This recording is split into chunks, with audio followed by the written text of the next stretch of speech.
সকলকে আসসালামু আলাইকুম। আমরা আজকে এখানে উপস্থিত হয়েছি গণ অভ্যুত্থানের 4 মাস পর। এই অভ্যুত্থানকে আমরা বলেছি ছাত্র নাগরিকের অভ্যুত্থান।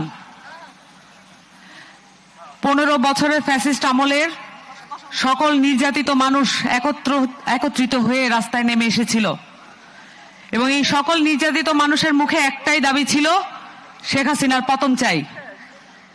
এই এক দফা দাবি তারা 3 তারিখ বলে দিয়েছিল এবং সকল মানুষ এক আঙ্গুল তুলে দাঁড়িয়েছিল এবং আমাদের ছাত্র নেতারা ঘোষণা দিয়েছিল।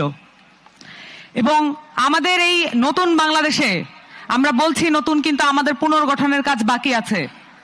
আমাদের দরকার সংহতি। আমরা পুনর্গঠনের জন্য এগিয়ে যাচ্ছি, কিন্তু আমাদের সামনে অনেক বাধা আছে। আমরা মনে করি সকলে মিলে এই সংহত অবস্থায় আমাদের প্রতিরোধ গড়ে তুলতে হবে।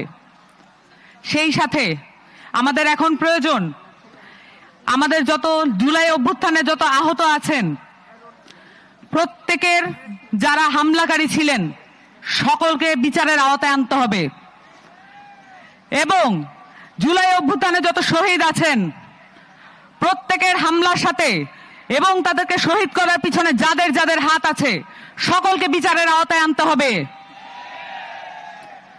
আওয়ামী লীগকে দল হিসেবে এবং তাদের রাজনৈতিক পরিচয়ে তারা কেন এই ধরনের গণহত্যার সাথে সামিল ছিল, এই বিচারের কাঠগড়ায় তাদেরকে দাঁড়াতে হবে, তাদেরকে জবাব দিতে হবে।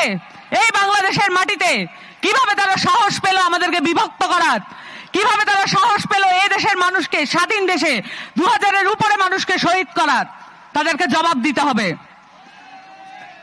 আমরা মনে করি এই মানবাধিকার দিবসে আমাদেরকে এই কথাও বলতে হবে, এই সব গুম, খুন, ধর্ষণ, হত্যা এগুলো ব্যতীতও আমাদের মানবাধিকার নিশ্চিত হয়নি। পৃথিবীর অন্যান্য দেশের সাথে বাংলাদেশের অনেক পার্থক্য এখনো। আমাদেরকে এখনো ন্যূনতম মানবাধিকারের জন্য লড়াই সংগ্রামে নিয়োজিত হতে হয় এবং ন্যূনতম মানবাধিকারের জন্য, ন্যূনতম ভোটাধিকারের জন্য এখনো রাস্তায় নামতে হয়, জীবন দিতে হয় আমাদেরকে এখনো। আমরা আমাদের সংগ্রামী এই জাতিকে আর কতদিন সংগ্রাম করতে দেখব? আর কতদিন আমাদের নির্দোষ ভাই বোনদের রাস্তায় হত্যা হতে দেখব? বিচারহীনতার সংস্কৃতি আর কতদিন এই বাংলাদেশে থাকবে সেটা আমরা জানতে চাই। জাতীয় নাগরিক কমিটির পক্ষ থেকে আমরা আপনাদের সাথে আছি, জনতার সাথে আছি এবং আমরা জনতার মধ্যে থেকে এই দাবিগুলো উত্থাপন করছি।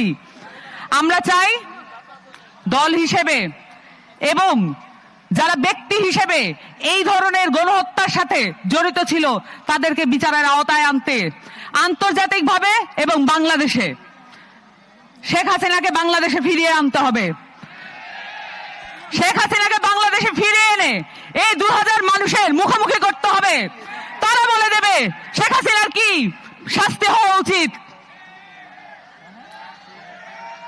এই বাংলাদেশে আমরা সকলে ঐক্যবদ্ধ থাকবো এবং বিচারের মুখোমুখি সকলকে না করা পর্যন্ত এই বাংলাদেশে কোনো বিভাজন আমরা হতে দেব না। আপনাদের সকলের কাছ থেকে আমি এই শপথ চাই। জাতীয় নাগরিক কমিটির পক্ষ থেকে আপনাদের সকলকে সালাম, অভিবাদন এবং সকলকে একসাথে ঐক্যবদ্ধভাবে লড়াই করার আহ্বান জানিয়ে আমি বক্তব্য শেষ করছি। সকলকে ধন্যবাদ ও সালাম।